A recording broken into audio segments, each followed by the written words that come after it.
Radio Dandi Haga, Radio Dandi Haga, Radio Dandi Haga, Radio Dandi Haga.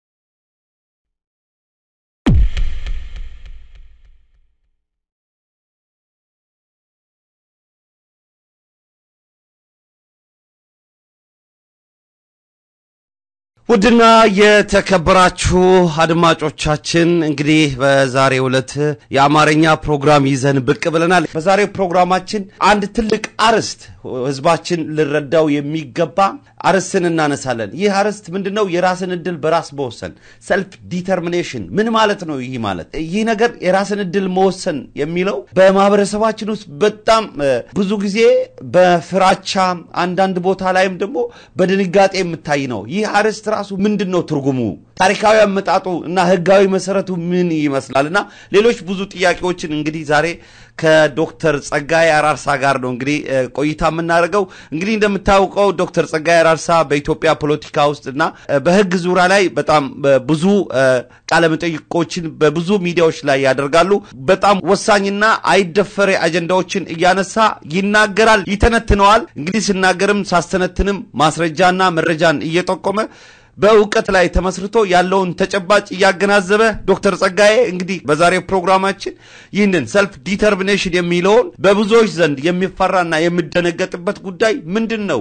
አመጣጡስ ምን ይመስላል?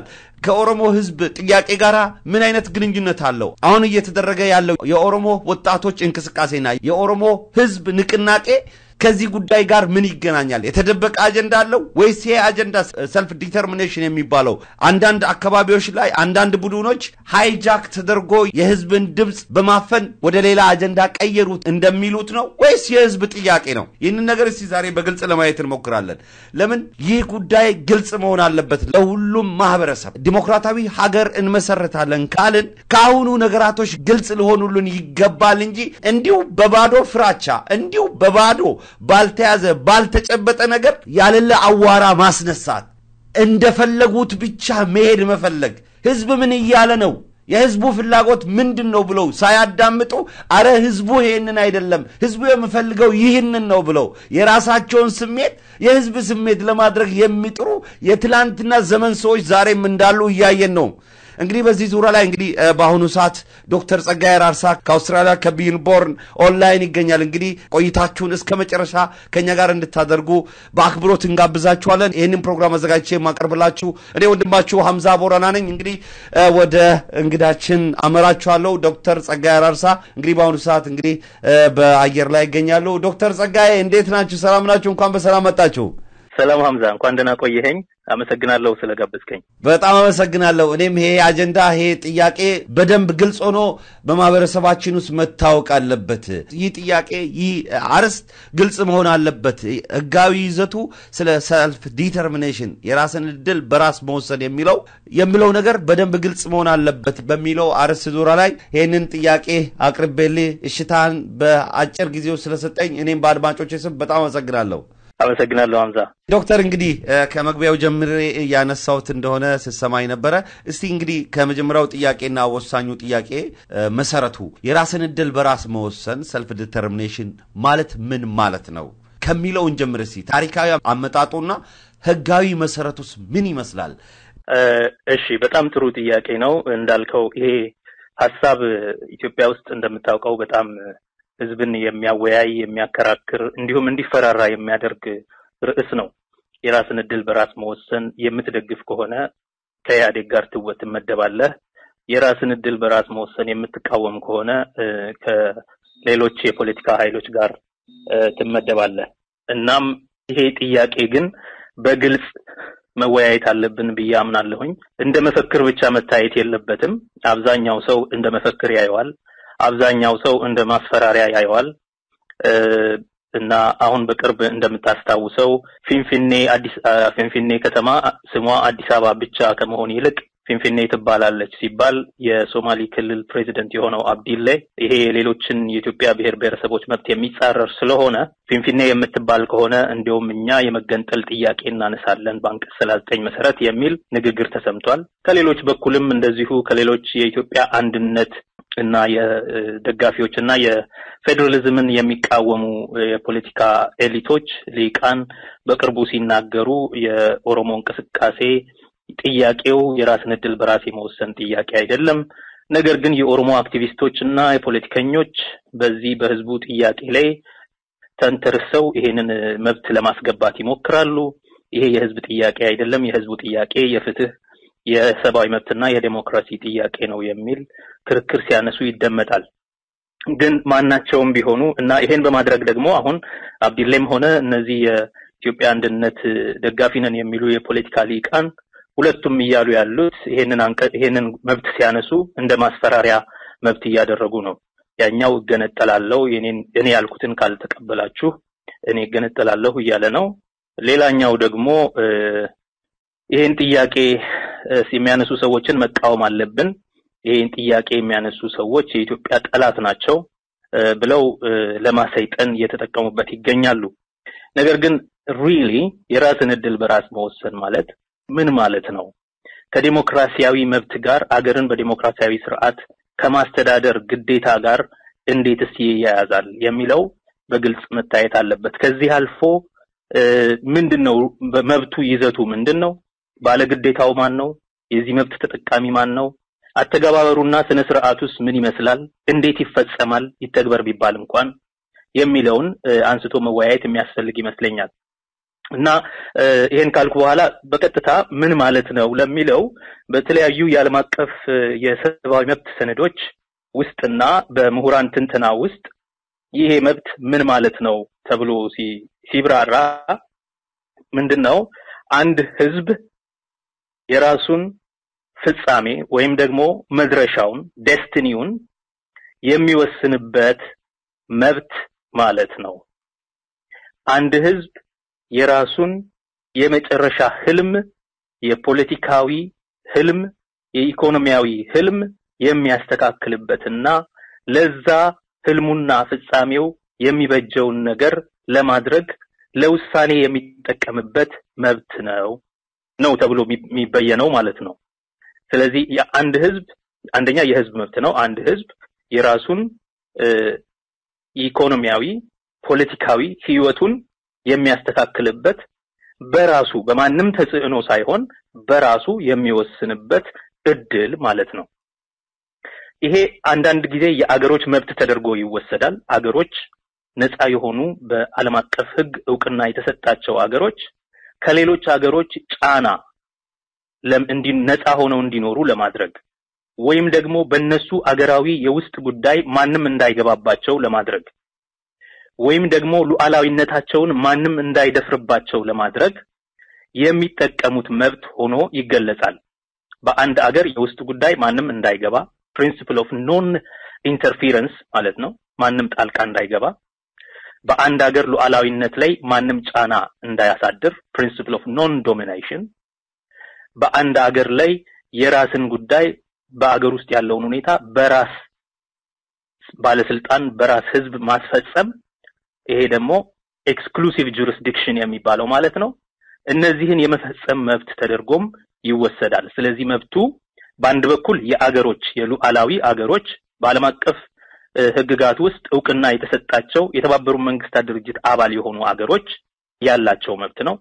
በሌላ በኩል ደግሞ ህዝብ ማንኛውም ህዝብ አንድ ቡድን የራሱን ኢኮኖሚያዊ ፖለቲካዊ ህይወት እና ህይወቱን የሚያደራጅበት የራሱን ፍጻሜ ህልሙን ዴስቲኒውን ማለት ነው የሚያበጅበት ህዝብ መብትን እውቅና የሚሰጥ መርህ ነው ማለት ነው። ታሪካዊ አመጣጡ ኖርማሊ እንደሚታወቀው በ19 ከአንደኛው የዓለም ጦርነት በኋላ በ1918 አካባቢ ውድሮ ዊልሰን የሚባል የአሜሪካ ፕሬዚደንት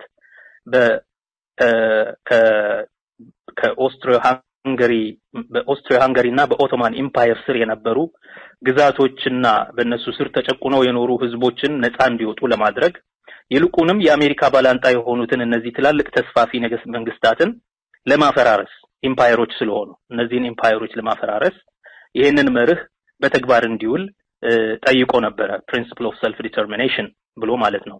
ይህ በ1918 ውድሮ ዊልሰን ባደረገው ንግግር የተገለጸው መብት የዲሞክራሲ መብት ተብሎ ይታወቅ ነበር።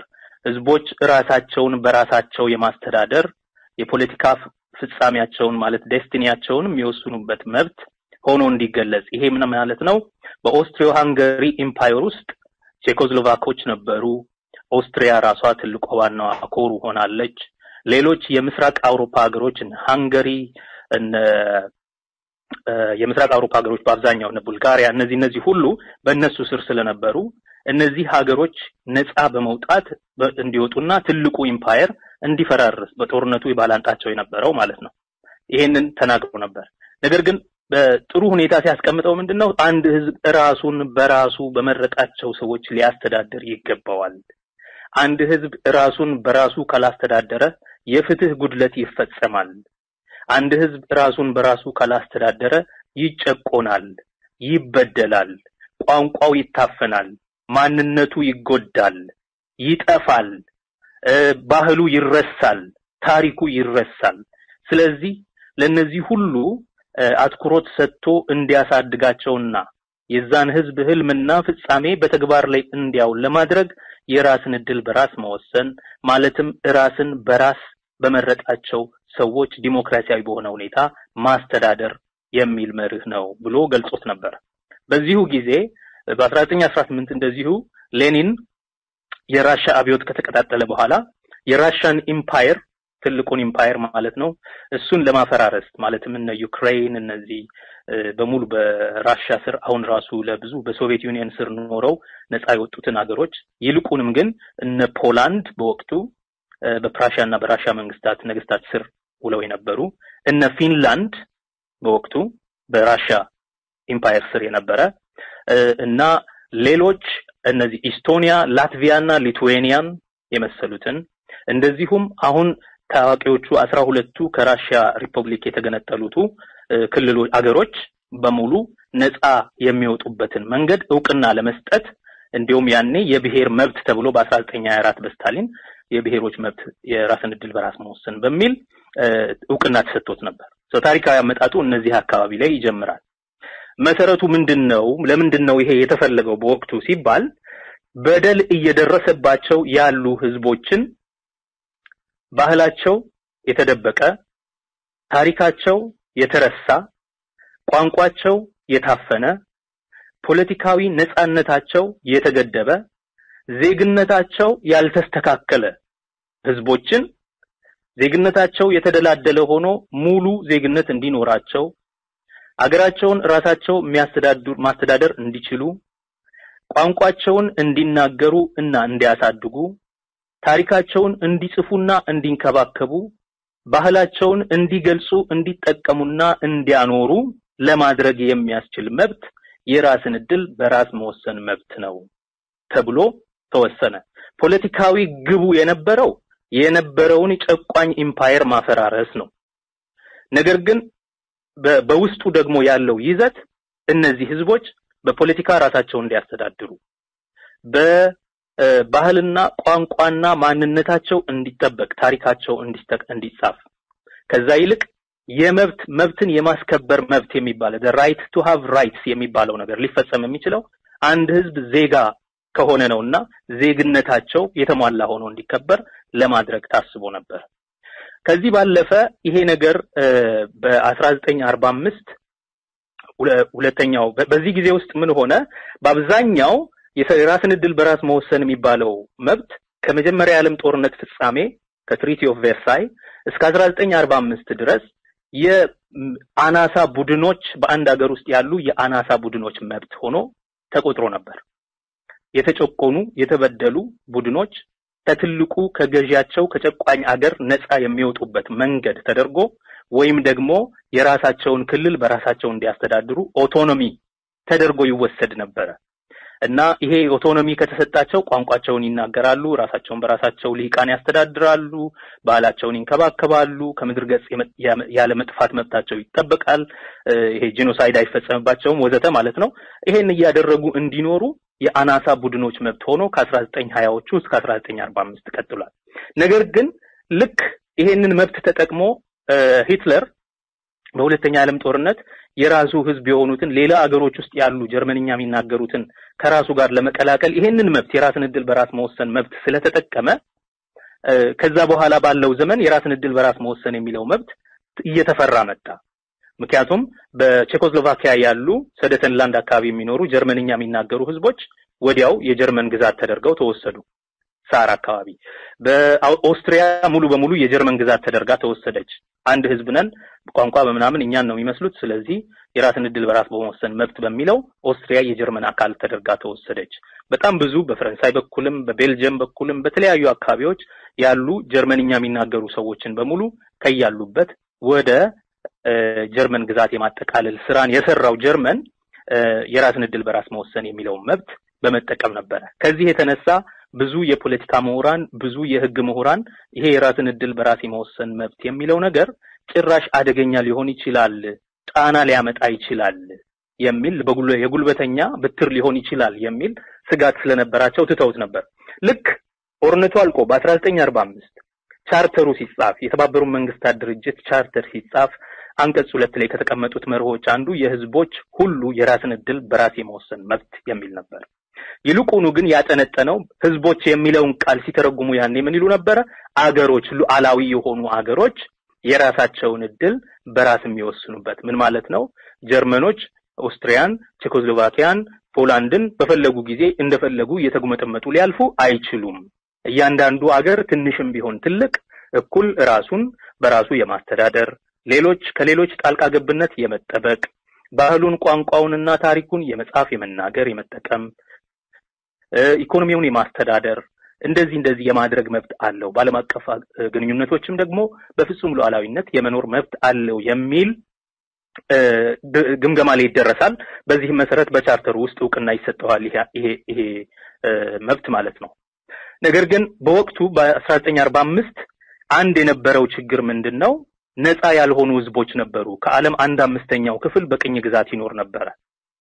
ስለዚህ ወዲያውኑ በ1948ም በወጣው የዓለም መንግስታት የተባበሩት መንግስታት ህዝቦች ድንጋጌ ማለት ነው ዩናይትድ ኔሽንስ ዲክሌሬሽን ኦፍ ሂውመን ራይት ዩኒቨርሳል ዲክሌሬሽን ኦፍ ሂውመን ራይትስ ውስጥ ከተቀመጡ ነገሮች አንዱ በተለይ ቅኝ ግዛት ውስጥ ያሉ ህዝቦች ከቅኝ አገዛዝ ራሳቸውን ነፃ የሚያወጡበት መብት ተብሎ እንዲቀመጥ ተደረገ ማለት ነው። ህጋዊ መሰረቱ እንግዲህ የዓለም መንግስታት ቻርተር ውስጥ የተባበሩት መንግስታት ቻርተር የተባበሩት መንግስታት ሁሉ ዓለማዊ የህዝቦች መብት ድንጋጌ ዩኒቨርሳል ዲክሌሬሽን ኦፍ ሂውመን ራይትስ ውስጥ አለ። ከዛ አልፎ ደግሞ በ1966 ጸድቀው በ1976 በስራ ላይ የዋሉት የኢንተርናሽናል ኮቨናንት ኦን ሲቪል ኤንድ ፖለቲካል ራይትስ እና የኢንተርናሽናል ኮቨናንት ኦን ኢኮኖሚክ ሶሻል ኤንድ ካልቸራል ራይትስ የሚባሉ ሁለት ታላላቅ ዓለም አቀፍ የሰብአዊ መብት ሰነዶች ውስጥ በመጀመሪያው አንቀጽ ኮመን አርቲክል 1 ይባላል። የመጀመሪያው አንቀጽ ማንኛውም ህዝብ የራሱን ዕድል በራስ የመወሰንና ፖለቲካዊና ኢኮኖሚያዊ ዴስቲኒውን የመወሰን መብቱ የተጠበቀ ነው የሚል አንቀጽ 1 ተቀመጠ። ስለዚህ ፍጹም የሆነ ህጋዊ መሰረት ያለው መብት ነው። ይሄ መብት ጥቅሙ ምንድነው የተባለ እንደሆነ በመሰረቱ ዲሞክራሲያዊነትን በተግባር ለማዋል የሚጠቅም ነው። ዲሞክራሲያዊነት ማለት አንድ ህዝብ በድምጹ ይተዳደራል። በራሱ ድምጽ ማለት በቮት በምርጫ በሚሰጠው ድምጽ የራሱን መንግስት ያቆማል፣ ያስተዳድራል፣ ይቆጣጠራል፣ ካስፈለገው ማይጠቅመው ከሆነው ያፈርሳል ማለት ነው ዲሞክራሲ ማለት። እና የህዝቦች ዲሞክራሲያዊ መብትን የሚገልጽ የዲሞክራሲያዊነት መገለጫ ከሆኑ መብቶች መካከል አንዱና መሰረታዊው ነው። ናው አንዳንድ ሰዎች ለዲሞክራሲ እንታገላለን ይያሉ ነገር ግን የራስን እድል በራስ መወሰን የህዝቦችን የራስን እድል በራስ መወሰን መብት እንቃወማለን ሲሉ ፍጹም ዲሞክራሲያዊ እየሆኑ እንኳን እንደሆነ አይረዱም ይሄ ትንሽ የሚያሳዝን ነገር ነው ምናልባት በኋላ ስለ ኢትዮጵያ ጉዳይ ስናወራ ተመልሰን እንመጣበት ይመስለኛል መለስኩኝ ሐምዛ ዶክተር ጸጋዬ በጣም በሚመስጥ መልኩ ነው ያብራራህልን ከሁለት ጥያቄዎች ነበር የጠየቅኩት የራስን እድል በራስ መወሰን ማለት ምን ማለት ነው የሚለው ነገር በደንብ አድርገህ ነው የገለጽክልኝ ታሪካዊ አመጣጡና ህጋዊ መሰረቱስ ደግሞ በግልጽ ሁኔታ ነው ያስቀመጥክልኝ እንደውም ህጋዊ መሰረቱ እጅግ በጣም የሚደንቁ ነጥቦች ነው ያዘው ያካተተው ህጋዊ መሰረቶቹን እንኳን ፖይንቶቹን ካየ እንግዲህ አምባገነን መንግስቶች ሁሉ መጥፋት እንዳለባቸው ነው የሚያመላክተው ለምን እነዚህ መሰረቶች ማንኛውም ህዝብ ሊኖራቸው የሚገባ ነው ማንኛውም ህዝብ ሊያገኛቸው የሚገባ ነው የመኖር ጉዳይ ስለሆነ እነዚህ መሰረቶቹ የተተከሱት ፖይንቶች በጣም ወሳኝ ናቸው ለዚህ ጉዳይ ለታሪካዊ አመጣጡና ህጋዊ መሰረቱ በጣም አመሰግናለሁ ለማብራሪያው እንግዲህ ወደ ሀገራችን ጉዳይ ዶክተር እንምጣና እስቲ በኢትዮጵያ ፖለቲካ ውስጥ ይሄ ጉዳይ ምን አይል ቦታ አለው ቦታውስ ምንድነው የት አካባቢ ነው ያለው የሚለው እስቲ ፖይንቶች እስቲ እናንሳና ወደ ኋላ የምጠይቃቸው ጥያቄዎች አሉኝ ወደ ኢትዮጵያ ስንመጣ ጥያቄው ትንሽ ሰፋ ይላል ብዬ አምናለሁና ወደ ኋላ ሰፋ አድርገን የምጠይቃቸው ጥያቄዎች አሉ ስለዚህ ጉዳይ እስቲ በኢትዮጵያ ፖለቲካ ውስጥ የራስን እድል በራስ መወሰን ሰልፍ ዲተርሚኔሽን የት ጋር ነው ያለው ቦታው ምንድነው መልካም ትንሽ ወደዛ ከመግባቴ በፊት ህጋዊ መሰረቱን ቀደም ሳብራራ የ1966 እና 76 በ66 ጸድቆ በ76 እንደ አውሮፓ አቆጣጠር ተግባሪነቱ የታወቀው ሰነድ ኢንተርናሽናል ኮቨናንት ኦን ሲቪል ኤንድ ፖለቲካል ራይትስ እና ኢንተርናሽናል ኮቨናንት ኦን ኢኮኖሚክ ኤንድ ሶሻል ኤንድ ካልቸራል ራይትስ የሚባሉት ባንቀጽ አንዳቸው በኮመን አርቲክል 1 ይሄንን መብት በግልጽ ያስቀመጡ ቢሆንም ከዚህም አልፎ ደግሞ በተለይ የአፓርታይድ የቅኝ ግዛት ችግር ለነበሩባቸው አገሮች ደግሞ የተባበሩት መንግስታት ጠቅላላ ጉባኤ ዩኤን ጀነራል አሴምብሊ ማለት ነው በ1960 እንደዚሁ ያወጣው ዲክሌሬሽን ወይም ድንጋጌ ነበር ይሄ ድንጋጌ በሰብጀክት ፒፕልስ ላይ ማለት በኮሎኒያል ዶሚኔሽን እና በሌላ ሰብጀክሽን በሌላ ኃይል አገዛዝ ስር ላሉ ህዝቦች ይሄ መብት እንዴት አስፈላጊ እንደሆነ ለመዘርዘር የተቀመጠ ነው በ1960 ዲክሌሬሽን ውስጥ ምን ይላል ማንንም ህዝብ በኤሊየን ሰብጁጌሽን ከውጭ በመጣ ኃይል የተወረረ እንደሆነ ወይም በእነሱ ጭቆና ስር ያለ እንደሆነ ወይም በቅኝ የተያዘ እንደሆነ ወይም ባህሉና ቋንቋው የተረገጠ እንደሆነ የራሱን እድል በራስ የመወሰን መብቱን ይጠቀማል ይላል ይሄ 1960 ዲክሌሬሽን ነው በኮሎኒያል በቅኝ የተያዙ ህዝቦች የተገዙ ህዝቦች የተረገጡ ህዝቦች መብቶችን በሚመለከት የወጣ ድንጋጌ ነው የተባበሩት መንግስታት ያወጣው ድንጋጌ ነው ይሄ ምን ማለት ነው በወቅቱ 1960 እንደምታስታውሰው አብዛኛው የዓለማችን ክፍል ዛሬ ሶስተኛው ዓለም ተብለው የሚታወቁት አገሮች ገና በቅኝ ግዛት ቀንበር ስር ነው የነበሩት በዛ ወቅት አፍሪካ ውስጥ ለምሳሌ ነፃ የነበሩ አገሮች የሚታወቁት በ1957 ነፃ የወጣው ጋና በ1956 ከእንግሊዝ ፕሮቴክቶሬት ነፃ የወጣው ሱዳን ከነዚህ ውጪ እና ኦፍ ኮርስ ድሮውንም ከቅኝ ነፃ የነበረችው ላይቤሪያ እና ከጣሊያን ቅኝ ግዛት ነፃ ሆና የቆየችው ኢትዮጵያ እንደዚሁም የእንግሊዝ ዶሚኒየን ሆኖ የቆየው ከ1910 ጀምሮ የእንግሊዝ ዶሚኒየን ሆኖ የቆየው የደቡብ አፍሪካ መንግስት ብቻ ነበር ከዚህ በውጪ ግብጽ እንደዚሁ በእንግሊዝ ፕሮቴክቶሬት ስር ቢሆንም በእንግሊዝ ጥበቃ ስር ቢሆንም እንደዚሁ ሞር ኦር ሌስ ነፃ የሆነ አገር ነበር 1956 ጀምሮ ማለት ነው ናው በዚህ ጊዜ ይሄንን አዋጅ በማውጣት የተባበሩት መንግስታት የመሪዎች ጉባኤ ያደረገው ውሳኔ ምንድነው በጭቆና ስር የሚኖሩ በውጭ ኃይል አገዛዝ ስር የሚኖሩ የፖለቲካና የባህል ጭቆና ያለባቸው ህዝቦች ሁሉ ነፃ ይወጣሉ ምን ማለት ነው የተባበሩት መንግስታት የራስን እድል በራስ መወሰንን የቅኝ ግዛትን ማጥፊያ መንገድ የቅኝ ግዛትን መታገያ መርህ አድርጎ ዕውቅና ሰጠው ማለት ነው 1970 ላይ እንደዚሁ በፈረንጅ አቆጣጠር ነው አሁንም በፈረንጅ አቆጣጠር 1970 ላይ የተባበሩት መንግስታት ድርጅት በአብዛኛው የአፍሪካ ቅኝ የተገዙ ህዝቦች ነፃ ወጥተው አልቀው ነበር በ1970 ላይ እንደምታስታውሰው 1963 ወደ 30 አገሮች ከአፍሪካ ነፃ የወጡበት ጊዜ ነው እና the golden days of African independence ይባላል 1963 እና ከ1963 በኋላ የቅኝ ታሪክ እየቀረ በሌሎችም በኤሲያም በተለያዩ ቦታዎች ያሉ የቅኝ ሀገሮች ነፃ እየወጡ ስለነበረ የተወሰኑ አንጎላ ሞዛምቢክ ዚምባብዌ እና እነዚህን የመሳሰሉ ብቻ ነበሩ የቀሩት አፍሪካ ውስጥ ስለዚህ ምን ማድረግ ጀመሩ እነዚህ ግን ከቅኝ ነፃ የወጡት ሀገሮች በጣም ደካማ የሆኑ አቅም ያነሳቸው እየተወላከፉ ስለነበረ እነዚህ ዲስቴብላይዝድ እንዳይሆኑ እንዳይናጉ ለማድረግ የዓለም መንግስታት ድርጅት ሌላ ህግ አስፈልጎት ነበር ድንጋጌ አስፈልጎት ነበር ለምንድነው በተለይ ደግሞ ጎረቤታም ሆነው ባላንጣ የሆኑ ሀገሮች አንዳቸው ሌላኛውን ለማወላከፍ ሲፈልጉ የነሱን ተቃዋሚ በዛኛው ሀገር ውስጥ ያደራጁ የተለያዩ የብሔር ልዩነት ያላቸውን ሀገሮች ማወላከፍ የተያያዙበት ጊዜ ነበር ማናጋት የተያያዙበት ጊዜ ስለዚህ ምን ይላል የተባበሩት መንግስታት ድርጅት ያወጣው አንድ ዴክላሬሽን በአገሮች መካከል ሊኖር ስለሚገባው የትብብርና የወዳጅነት መርህ የሚል ድንጋጌ ያወጣል 1970 friendly declaration on the friendly relations among nations ነው የሚለው በአገሮች መካከል ሊኖር ስለሚገባው ትብብርና ወዳጃዊ የሆነ ግንኙነት የሚመለከት ድንጋጌ በዚህ ድንጋጌ ውስጥ ምን ይላል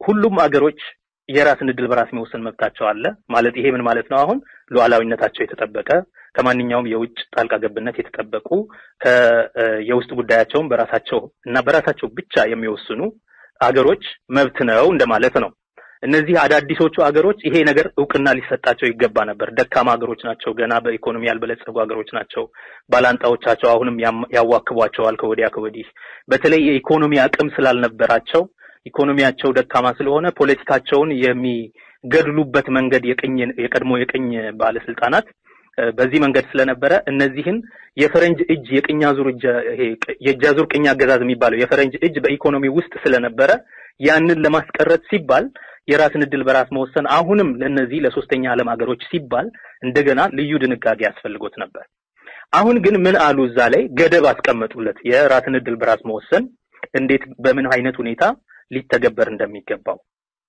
ምን ይላሉ አሁን እንግዲህ ቅኝ ግዛት አልፏል ስለተባለ ማለት ነው በዘር ወይም በደም ቀለም ማለት በቆዳ ቀለም ላይ ተመስርተው የተጨቆኑ ህዝቦች ካሉ አሁንም በጭቆና ስር በተለያየ መንገድ ከቅኝ ውጪ በሆነ ጭቆና ስር ያሉ ህዝቦች እነዚህም አሁንም ራሳቸውን የራስን ዕድል በራስ በመወሰን ነፃ ማውጣት ይችላሉ ይልና ነገር ግን ይላል የራስን ዕድል በራስ መወሰን ተተግባሪ የሚሆነው አንደኛ ዓለም አቀፋዊ ጸጥታን የማያናጋ ከሆነ ማለት አካባቢያዊ ዓለም አቀፋዊ ጸጥታን የማያናጋ ከሆነ ማለት አንድ ብሔር ከአንድ ሀገር ውስጥ ሊገነጠል ሲል ጎረቤት ሀገሮች እንዲጣሉ የሚያደርግ ከሆነ መለስ ብሎ ማየት ያስፈልጋል ማለት ነው አንድ ሁለተኛ በተቻለ መጠን የራስን ዕድል በራስ መወሰን ሲባል የአንድን አገር ግዛታዊ አንድነት ወይም ቴሪቶሪያል ኢንቴግሪቲ የማያናጋ በሆነ መልኩ ይላል ይሄ ለምንድነው ብትላውን 1960 ያኛው የቀደም ያልኩ ድንጋጌ ከወጣ በኋላ 1965 ላይ የኮንጎ ለምሳሌ በካሲ ምንድነው የኮንጎ ውስጥ የነጻነት እንቅስቃሴ ነበር 65 ላይ የኪንሻሳ ኮንጎ የምንድነው ይሄ በደቡባዊ በኩል ያለ በጣም ትልቅ የማዕድን ሀብት ያለበት አካባቢ ሊገነጠል እንቅስቃሴ ነበር ይሄን የሚያደርጉት ይበልጡኑ ከቤልጂየም የነበሩ ፈረንጆች እና ሌሎች መርሲናሪዎች ነበሩ በተለያዩ ሀገሮች እንደዚህ አይነት የጃዙር ቅኝ አገዛዝ እጆች ረዝመው አገሮችን ያዋክቡ ስለነበር ይሄ እንዲቀር ለማድረግ መገንጠል የሚቻለው አንድ በዓለም አቀፍ ዕውቅና የተሰጠው አገር ግዛታዊ አንድነቱ እንዳይናጋ በማድረግ ሁለተኛ የአካባቢያዊ ሰላምና ጸጥታ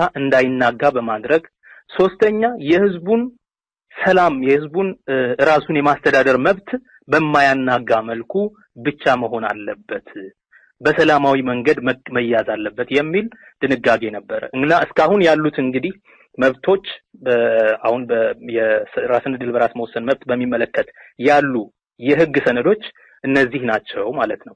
ከ1970ዎቹ በኋላ ብዙ ሀገሮች ነፃ ወጥተዋል። በኋላ እንዲያውም እስከ 78 እነ ዚምባብዌም እነ አንጎላም እነ ሞዛምቢክም ነፃ ወጥተዋል። እነ ጊኒ ቢሳው እነዚህ ሁሉ ነፃ ከወጡ በኋላ ሌሎችም በኤሲያ ያሉ አገሮች ነፃ ከወጡ በኋላ የራስን ዕድል በራስ መወሰን የሚለው መብት የማን እየሆነ ይሄዳል? ከብዙ ሀገሮች አሁን ነፃ ወጥተዋል። ስለዚህ የህዝቦች መብት ሆኖ የሚቀጥለው አናሳ ቡድኖች ወይም ደግሞ አገር በቀል ቡድኖች ለምሳሌ ኢንዲጂነስ ፒፕልስ እንደ ኔቲቭ አሜሪካውያን በአሜሪካ ያሉ፣ እንደ አቦሪጂኖች በአውስትራሊያ ያሉ፣ እንደ ሳሚ በኖርዌይ ለምሳሌ ወይም በአጠቃላይ በስካንዲኔቪያ ያሉ እና ለተመሳሳይ ህዝቦች ህንድ ውስጥም አሉ እንደዚህ በጣም ኔቲቭ የሆኑ በአካባቢያዊ ማንነት ያላቸው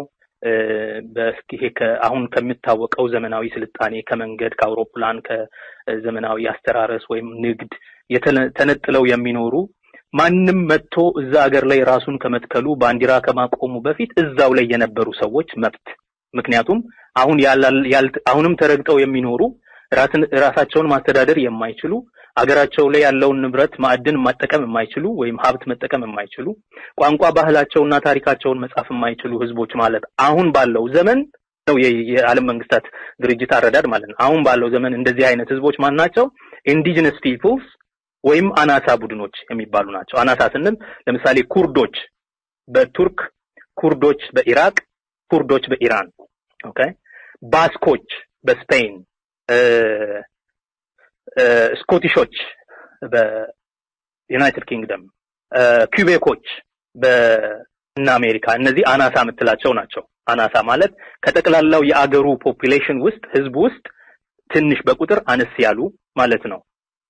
የተወሰነ ጊዜ ኢትዮጵያ ውስጥ ኤርትራ ያለች ኤርትራን እንደዛ ያዩ ነበር። ኦፍ ኮርስ ኤርትራውያን ራሳቸውን የሚገልጹበት በሌላ መንገድ ነው። ከቅኝ ነፃ ይወጣ ማለት በቅኝ ግዛት የነበሩ ሰዎች ሁሉ በዓለም መንግስታት ድርጅት ድንጋጌ መሰረት ሁሉም ነፃ ሲወጡ እኛ ብቻ ቀረን።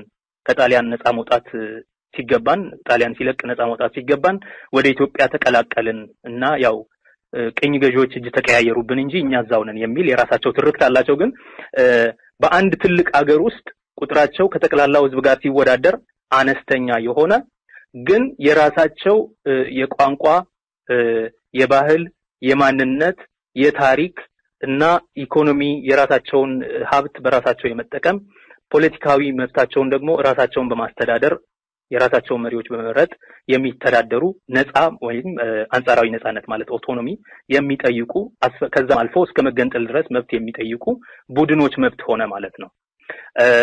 ይሄ በተለያዩ ቦታዎች ይገለጽ ነበር ለብዙ ዘመን ከሶቪየት ዩኒየን ላትቪያ፣ ኢስቶኒያ እና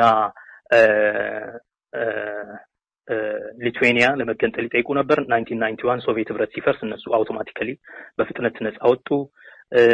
ሌሎች ህዝቦች አሉ እንደዚሁ አይነት አናሳ የሚባሉ ከሀገሪቱ አብዛኛው ህዝብ ጋር ሲነጻጸር ትንሽ ቁጥር ያላቸው በተወሰነ ደረጃም ቢሆን ደግሞ በባህል በቋንቋ በማንነት በታሪክ የተለየ አመለካከት ያላቸው ይልቅንም ደግሞ የራሳቸውን ህልም አስፒሬሽኖቻቸው ከትልቁ ማህበረሰብ የተለየ ወይም የራሳቸው ብሶት ያላቸው ትልቁ ማህበረሰብ እንዲህ በድሎናል የሚሉ ቡድኖች መብት ሆኖ ቀጠለ ማለት ነው።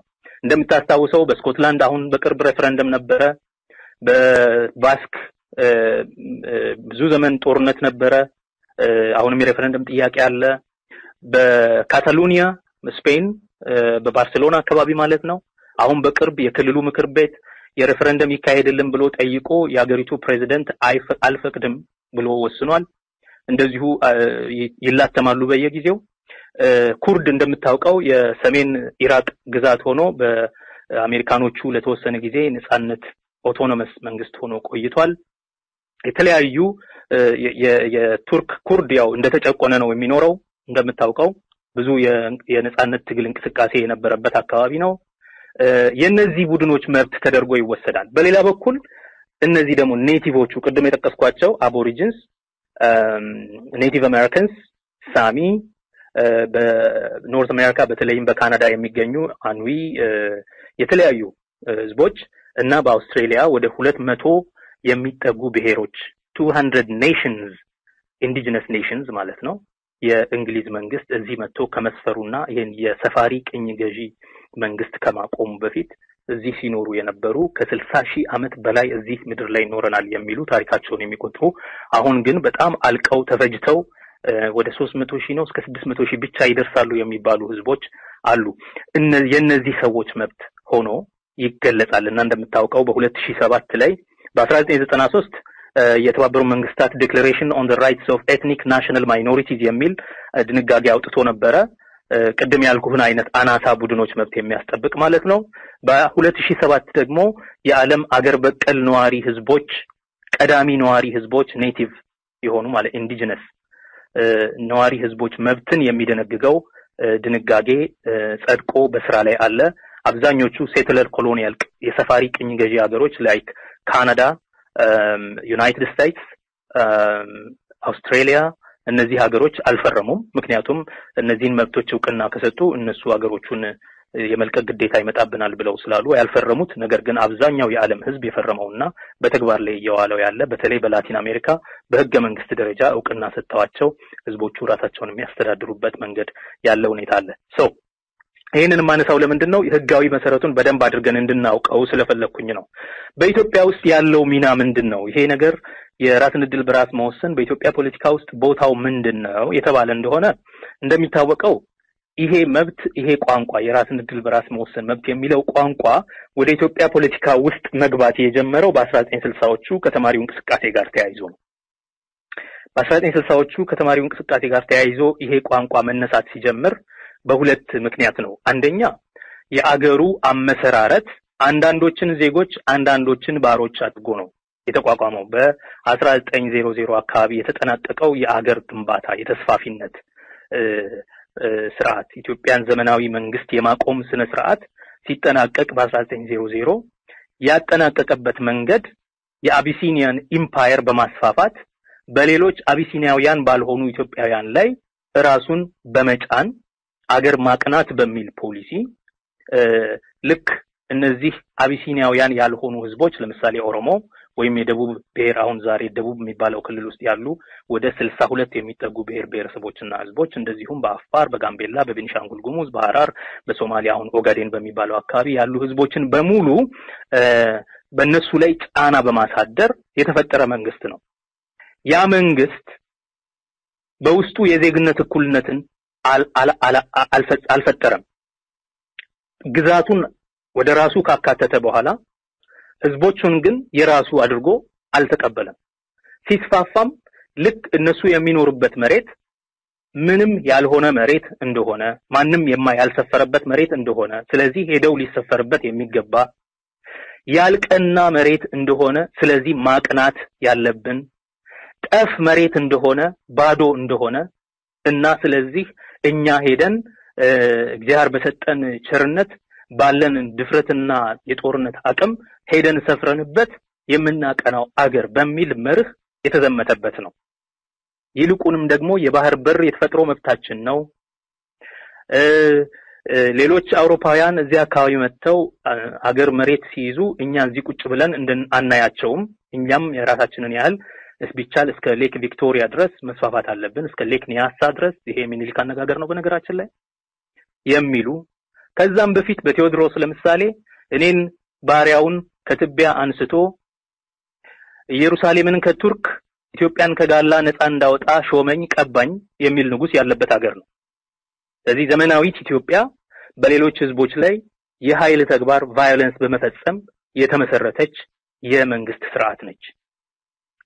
የቴዎድሮስን ንግግር ብቻ ካየው ማለት ነው እኔን ባሪያውን ከትቢያ አንስቶ የቋራ ልጅ ስለሆነ ማለት ነው ብዙም ዘሩ የንጉስ ዘር ናምን ያልሆነ ምስኪን ሽፍታ ማለት ነው። እኔን ባሪያውን ከትቢያ አንስቶ ኢየሩሳሌምን ከቱርክ ማለት ያኔ ኦቶማን ኢምፓየር ትልቁ ሀገር ስለነበረ እንደ ራሱን እንደ ክርስቲያን ክሩሴደር ስለሚያይ ማለት ነው የክርስቲያን መንግስት መልእክተኛ አድርጎ ራሱን ስለሚያይ ኢየሩሳሌምን ከቱርክ ኢትዮጵያን ከጋላ ነፃ እንዳወጣ እግዚአብሔር ሾሞኛል ቀብቶኛል በሚል ካሳ የነበረው ቴዎድሮስ ተብሎ እንደተሾመ የምናውቀው ነው። ናው ሌሎቹ እሱ በጀመረው መሰረት ላይ የቀጠሉ ናቸው። ስለዚህ ካየኸው ዮሐንስ ከሱ በኋላ የሞተበት ጦርነት በሙሉ የሃይማኖት ጦርነት እያካሄደ ነው። ከድርቡሾች ጋር ሲዋጋ ሙስሊም መጣብህ ብሎ ነው። ከቦሩ ሜዳ ላይ ያን ሁሉ ህዝብ ሲፈጅ ሃይማኖት ለማስቀየር ብሎ ነው። እና ሃይማኖታዊ መሰረት ያለው መንግስት ለማቆም የተደራጀ በሃይማኖትና በባህል ሌላ የሆኑ ህዝቦችን ቢቻል በመፍጀት ካልተቻለ በማዋሃድ በግድ ቋንቋ፣ ታሪክ፣ ባህል፣ ማንነታቸውን በማስረሳት አንድ ሀገር ለማድረግ ስለዚህ የመሬት አንድነት በመፍጠር የህዝብ አንድነትን የግድ መውለድ የሚል መርህ ተጠቅመው አገሩን ለመመስረት የተሞከረበት ሁኔታ አለ ነው። ይሄ ከመሆኑ የተነሳ ከ1900 አንስቶ ከ1896 በተለይ ይሄ አድዋ የሚባለው ሞመንት ከነበረ ጊዜ ጀምሮ ማለት ነው እስከ 1960ዎቹ ድረስ ምንም የዜግነት እኩልነት የለም፣ የቋንቋዎች እኩልነት የለም። የኛ ሰው ነው የኛው ሰው ነው እየተባለ ማለት ነው። ኦሮሞ ከሆነ አደሬ ከሆነ ወይም ኦጋዴን ከሆነ ወይም ሲዳማ ከሆነ እንደ ሚስጥር ወይ አይነገርም ሁሉ የኛው ጉድ ነው እየተባለ በቤተ መንግስት ደረጃ የሚነገረው ማለት ነው። እነዚህ ሁሉ በአማርኛ እስኪናገሩ ሰው የማይሆኑ የአቢሲኒያውያንን ሃይማኖትና እምነት ባህል ካልተቀበሉ ኢትዮጵያውያን እንዳልሆኑ ተደርጎ ይነገር ስለነበረ የመጀመሪያው ትውልድ ዘመናዊ ትምህርት ሲያገኝ እርስ በርስ ተገናኝቶ ተያየ። እርስ በርስ ተገናኝተው ሲተያዩ እነዚህ ልጆች አንተ ከየት ነህ ከእንደዚህ፣ አንተ ከየት ነህ ከሃዲያ፣ አንተ ከየት ነህ ከወለጋ፣ አንተ ሲተያዩ እነዚህ ልጆች እንዴ ለምንድነው አንዱ የበላይ አንዱ የበታች ተደርጎ የሚሳለው? ለምንድነው የኔ ህዝቦች ታሪክ ጭራቅ ተደርጎ የሚሳለው የሚለው ጥያቄ መጠየቅ ጀመረ። ስለዚህ በቅንነት እነዚህ ልጆች ይገናኙና ይሄ ነገር እኮ ልክ አይደለም፣ እዚህ ሀገር ጭቆና አለ፣ የብሔር ጭቆና አለ። ቋንቋ ሲፈልጉ ከየት ያገኛሉ? በወቅቱ የዓለም ተራማጆች ሁሉ በጣም በግራ ዘመም ፖለቲካ በግራ ዘመም ርዕዮተ ዓለም የተጠመቁበት ጊዜ ስለነበር በእነሱ ዘመን በየትኛውም ዓለም ትምህርት ቤት ዩኒቨርሲቲ ምናምን የሚማሩ ሰዎች የሚያነቡት የነ ካርል ማርክስ፣ የነ ሌኒን፣ የነ ስታሊን፣ የነ ኤንግልስ የነዚህ ጽሁፎች ስለነበረ እነዚህም ልጆች መጀመሪያ ያነበቡት ይሄን ጽሁፍ ነበር። ስለዚህ ላለው የብሔር ጭቆና፣ ላለው የዜግነት እኩልነት መዛነፍ፣ ላለው የማንነት የመጥፋት አደጋ ለነዚህ ሁሉ ለምሳሌ ኢትዮጵያ ውስጥ የደሃ ችግር አለ፣ ልክ ነው። የድህነት ችግር አለ፣ የጭሰኛ ችግር አለ። ነገር ግን ጭሰኝነት እንኳን በደቡብና በሰሜን የተለያየ ነው። የሰሜን ጭሰኛ መሬት ርስቱ ነው። የደቡብ ጭሰኛ ርስት የለውም። እሱም ራሱ መሬቱም እሱ ገባር መሬቱም ግብር ነው እንዳለ ለመንግስት የገባ ነው።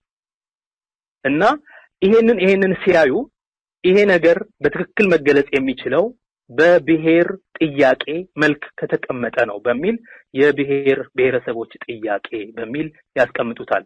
ዋለልኝ እንደምታውቀው በ1969 ዋለልኝ መኮንን ይሄንን ጉዳይ አብራርቶ ሲጽፍ ኢትዮጵያ ውስጥ የብሔር ጭቆና እንዳለ፣ ይሄ የብሔር ጭቆና ደግሞ የብሔር ብሔረሰቦችን መብት ማለት ማንነት፣ ባህል፣ ቋንቋ እንዳጠፋ፣ ይሄ ደግሞ ትክክል እንዳይደለ፣ ይሄ ኢምፓየር በዚህ ኢፍትሃዊነት መቀጠል እንደሌለበት፣ የውስጥ ተቃርኖ ስላለው ይሄ የውስጥ ተቃርኖ መፈታት የሚችለው ደግሞ በብሔር ብሔረሰቦች እና ቡድን ህዝቦች የራስን እድል በራስ መወሰን መብት እንደሆነ አብራርቶ አንዲት አርቲክል ይጽፋል። ይሄን ካደረገ በኋላ ተማሪዎቹ ያው ተከፋፍለው ነው የቀጠሉበት። በዚሁ እየተባለ አብዮቱ ይደርሳል። በ1974 አብዮቱ ሲፈነዳ አንዱ የነበረው ጥያቄ የብሔሮች ጥያቄ ነው እና በአጠቃላይ መንግስቱም የግራ ዘመም ፖለቲካ ከመቀበሉ አንፃር የብሔር ብሔረሰቦችን መብት እውቅና የመስጠት የሚል ቢያንስ ቋንቋቸው እውቅና እንዲሰጠው ምንም እንኳን ሶሻሊስት መንግስት ቢመሰረትም በሚል የምንድነው የመሰረት ትምህርት ዘመቻዎችን በተለያዩ በአንድ 12 ነው 13 ቋንቋዎች እንዲሰጥ በአማርኛ ፊደል እየተጻፈም ቢሆን በተለያዩ ቋንቋዎች እንዲሰጥ ጥረት አደረገ። በኢትዮጵያ ሬዲዮ የአንድ ሰዓት ፕሮግራም በትግርኛና በኦሮምኛ መሰራጨት ጀመረ። በዚህ መንገድ ቀጠለ ማለት ነው።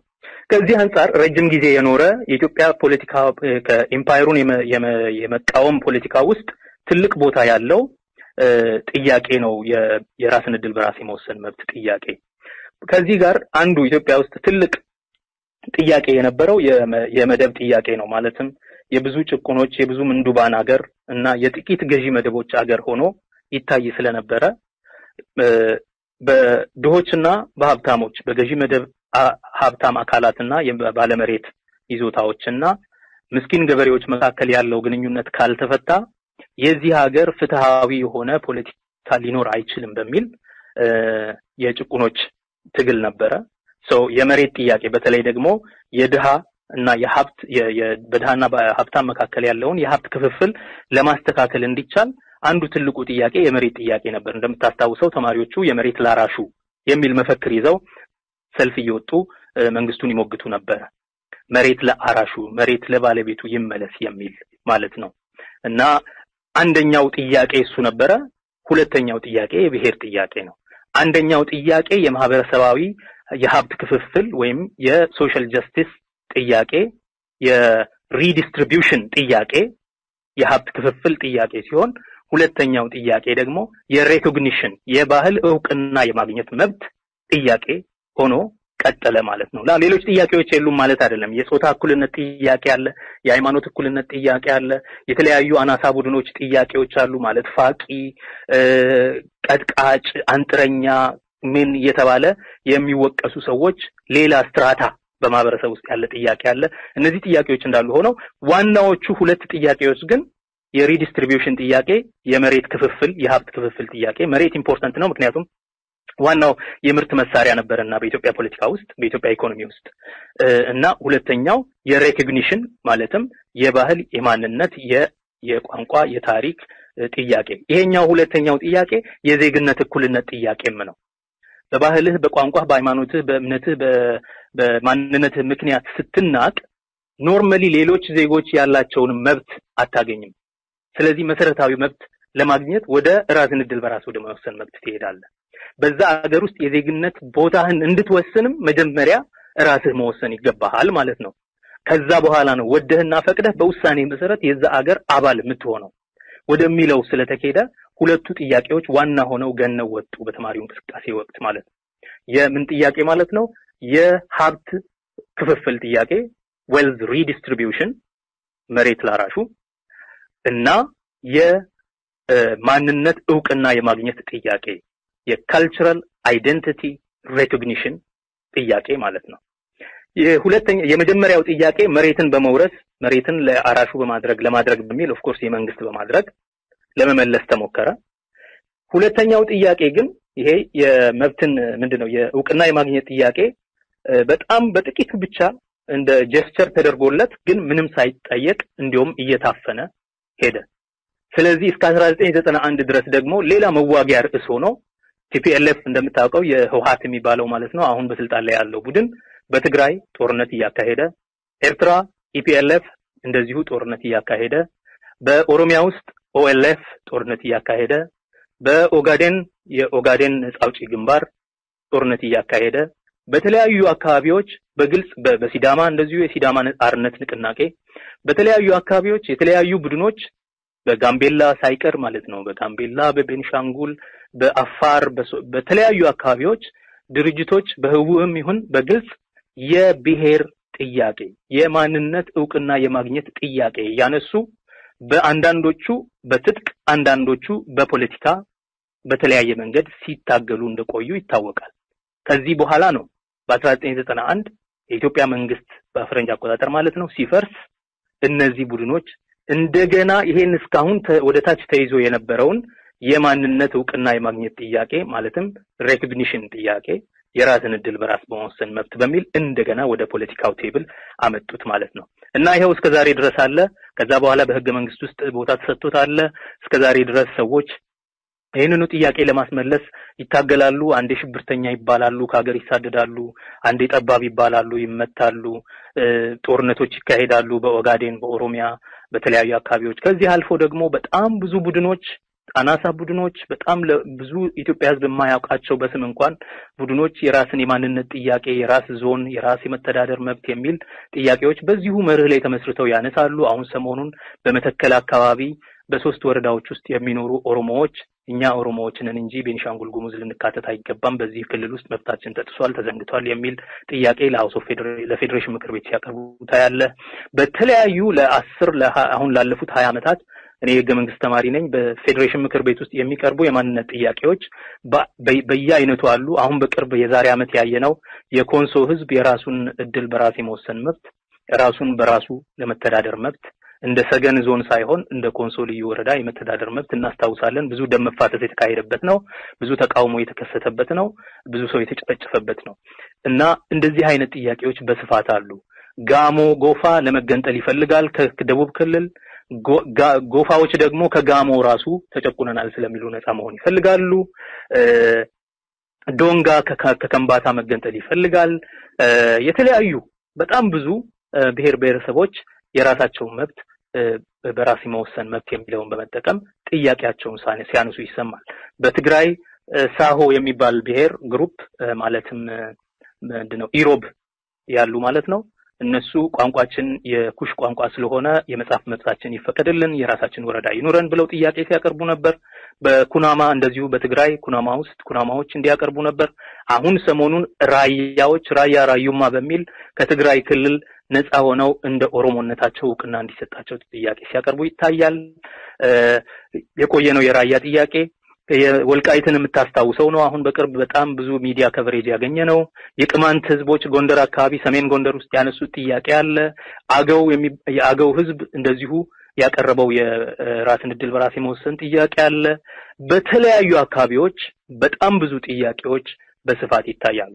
ስለዚህ በኢትዮጵያ ውስጥ የራስን ዕድል በራስ የመወሰን መብት ያለው ቦታ እጅግ ሰፊ ነው። በፖለቲካው ውስጥ ሌላ ምንም ፖለቲካ ያለ እስከማይመስል ድረስ አሁን ኢትዮጵያ ውስጥ ያለው ፖለቲካ የራስን ዕድል በራስ የመወሰን ፖለቲካ እስኪመስል ድረስ ማለት ነው። ከዚህ አልፎ እንደምታውቀው የህገ መንግስቱ የማደራጃ መርህ ኦርጋናይዚንግ ፕሪንሲፕል ሆኖ አለ። ይቅርታ አስረዘምኩ በአምዛ ዶክተር ችግር የለውም። እስቲ ይሄንኛውን ጥያቄ ጠቅለል አድርግና ኮንክሉዥን ስትበትና ወደ ቀጣዩ ጥያቄያችን በህገ መንግስት ዙሪያ ያጠነጠነ ስለሆነ ወደ ሌላው ደግሞ ወደ ተጨባጭ ገና ስንመጣ ጥያቄዎች እየሰፉ ስለሚሄዱ እስቲ አሁን ያስከውን ነገር ኮንክሉድ አድርግልንና ወደ ቀጣዩ ጥያቄ እንሄዳለን። እንግዲህ በኢትዮጵያ ፖለቲካ ውስጥ ያለው ሚና በጣም ወሳኝ ነው፣ በጣም ትልቅ ነው። አንደኛ ኢትዮጵያ ፖለቲካ ውስጥ ሁለት መሰረታዊ ጥያቄዎች ለረጅም ጊዜ ከ1960ዎቹ ጀምሮ ሲያታግሉ ኖረዋል። አንደኛው የሀብት ክፍፍል ጥያቄ የሪዲስትሪቢዩሽን፣ ሁለተኛው የዕውቅና የማግኘት ጥያቄ ሬኮግኒሽን ሆኖ ቆይቷል። ይሄም በመሬት ላራሹ መርህ የተገለጸና የራስን ዕድል በራስ መወሰን መርህ በሚለው የተገለጸ ነው። ከዚህ አንፃር የመጀመሪያው ጥያቄም ሙሉ መልስ አላገኘም። ምክንያቱም መሬት ለአራሹ ከመመለስ ይልቅ ለመንግስት ተሰጠ። አሁን ደግሞ መንግስት መሬቱን ለአራሹ ከመስጠት ይልቅ ለኢንቨስተሮች እየሰጠ ያለበት ሁኔታ አለ። በዚህም ምክንያት ባለፉት 3 አመታት አትሊስት በኦሮሚያ ውስጥ ከባድ ቀውስ እንዳለ ታውቃለህ። በጋምቤላ፣ በቤንሻንጉል፣ በተለያዩ አካባቢዎች መሬት እንዲሁም ከገበሬው እየተነጠቀ በመንግስት እጅ እንዳለ ስለሚታወቅ ማለት ነው ለኢንቨስተሮች እየተሰጠ ያለበት ሁኔታ አለ። የመጀመሪያው የፖለቲካ ጥያቄም በወጉ አልተመለሰም። ሁለተኛው ጥያቄ የማንነት ዕውቅና የማግኘት ጥያቄ ነበር፣ የሬኮግኒሽን ጥያቄ። ይሄም ጥያቄ እንደዚሁ ዕውቅና ሳይሰጠው በህገ መንግስት ብዙ ሲያታግል ከኖረ በኋላ በህገ መንግስት እንኳን ዕውቅና ቢሰጠውም ኦርጋናይዚንግ ፕሪንሲፕል ሆኖ ቢታይም እስከዛሬ ድረስ ህዝቦች ያንን መብት በተግባር ስላላጣጣሙት በዚህ መብት ዙሪያ ብዙ ትግል ያካሂዳሉ። አንዳንዱ በትጥቅ ትግል፣ አንዳንዱ በፖለቲካ ትግል፣ አንዳንዱ ደግሞ በተለያዩ ህጋዊ ትግል ማለት በፌዴሬሽን ምክር ቤት እንዲወሰንለት ሬፈረንደም እየጠየቀ በተለያየ መንገድ ትግል እየተካሄደበት ያለ በጣም ወሳኝ መብት ሆኖ አለ። ስለዚህ በኢትዮጵያ ፖለቲካ ውስጥ በጣም ፕሮሚነንት እጅግ ጉልህ ስፍራ ካለው የፖለቲካ ቋንቋ አንዱ የራስን ዕድል በራስ መወሰን ነው ማለት ነው። የህዝቦችን ፍላጎት ለመግለጽ የሚያስችል መሰረታዊ ዲሞክራሲያዊ መብት ሆኖ እስከዛሬም ድረስ መልሱ በአግባብ ያልተሰጠው ወሳኝ ጥያቄ ሆኖ አለ። ዶክተር እጅግ በጣም አመሰግናለሁ። በጣም ሰፋ ያለ ማብራሪያ ነው እንግዲህ ያስቀመጥከው በኢትዮጵያ ፖለቲካ ውስጥ ያለው ቦታ። እንግዲህ ይሄ ጉዳይ ራሱ ከተጀመረ እንግዲህ ከተማሪዎች ንቅናቄ ጊዜ ራሱ በጣም ረጅም ጊዜ ነው።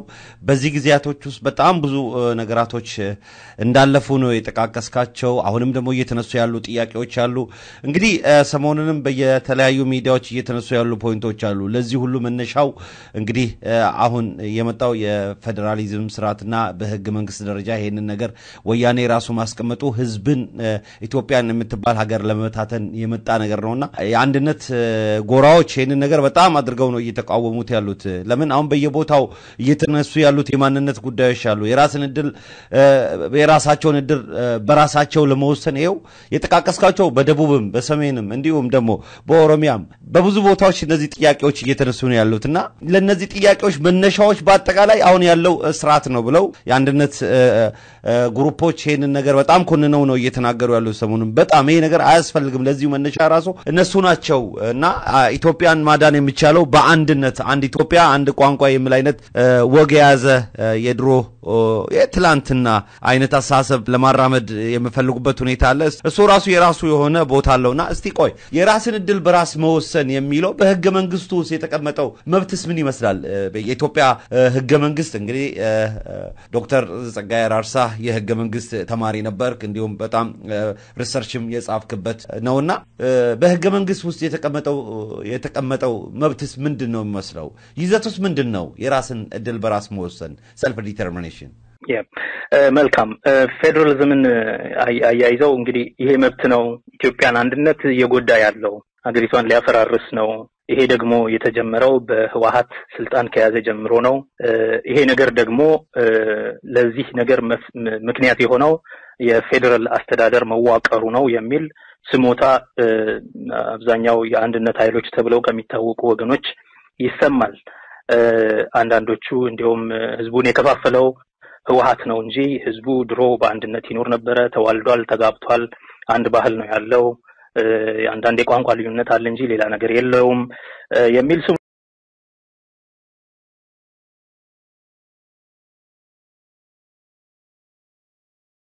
Radio Dandi Haka Radio Dandi Haka Radio Dandi Haka Radio Dandi Haka Radio Dandi Haka Radio Haka Dabbati Qabsu Hoytu Qabsu Duga Rabbu Ramti Media Hawasa Bal'a ibsitu tukana wal ala